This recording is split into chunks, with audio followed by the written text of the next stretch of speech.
বিমান বাংলাদেশ এয়ারলাইন্সের পাশাপাশি বিদেশি বিভিন্ন এয়ারলাইন্সে খাবার পরিবেশন ও কেবিন ড্রেসিংয়ের দায়িত্ব পালন করে বিমানের ক্যাটারিং সেন্টার বিএফসিসি। এসব খাবার ফ্লাইটে পৌঁছে দেওয়ার প্রয়োজনে কর্মীরা ব্যবহার করে বিমানবন্দরের অ্যাপ্রন এলাকার লাগোয়া বিএফসিসির পেছনের গেট। এই সুযোগে হাত বদল হয়ে তাদের মাধ্যমে বিএফসিসির সামনের গেট হয়ে চত্বরের বাইরে চলে আসে পাচারের স্বর্ণ।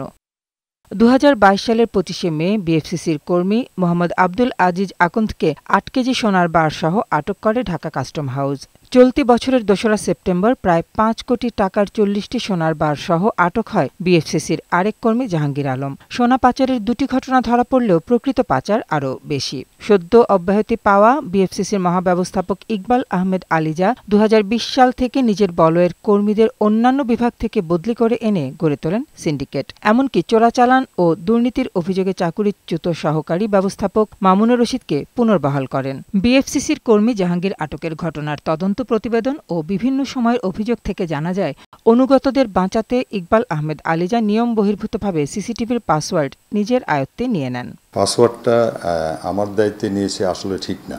পাসওয়ার্ডটা যাদের দায়িত্বে ছিল তাদের দায়িত্বেই ছিল। আমাদের সিকিউরিটির লোক কিছু ইনফরমেশন লিকেজ করেছিল। ওই লিকেজের করার কারণে তাকে ওখান থেকে বিরত রাখা হয়েছিল।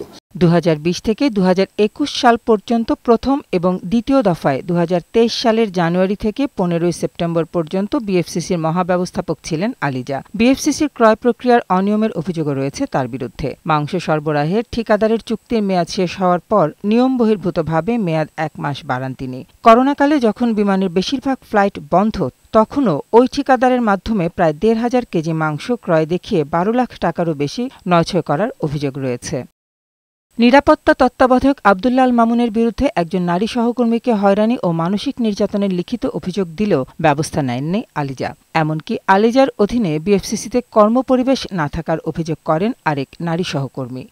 নতুন পরিচালনা পর্ষদ দায়িত্ব নেয়ার পর এসব অনিয়মের তদন্ত শুরু করে। এর অংশ হিসেবে আলিজাকে অব্যাহতি দেয় বিমান পরিচালনা পর্ষদ এবং বিমান ম্যানেজমেন্ট যে কোনো ধরনের অনিয়ম এবং দুর্নীতির বিরুদ্ধে কঠোর পদক্ষেপ নেবেন। তদন্তের মাধ্যমে যদি কেউ দোষী প্রমাণিত হয় তাদেরকে সর্বোচ্চ শাস্তি এনশিওর করা হবে। বিমানের সব অনিয়মের তদন্ত করা হবে বলে জানান ব্যবস্থাপনা পরিচালক।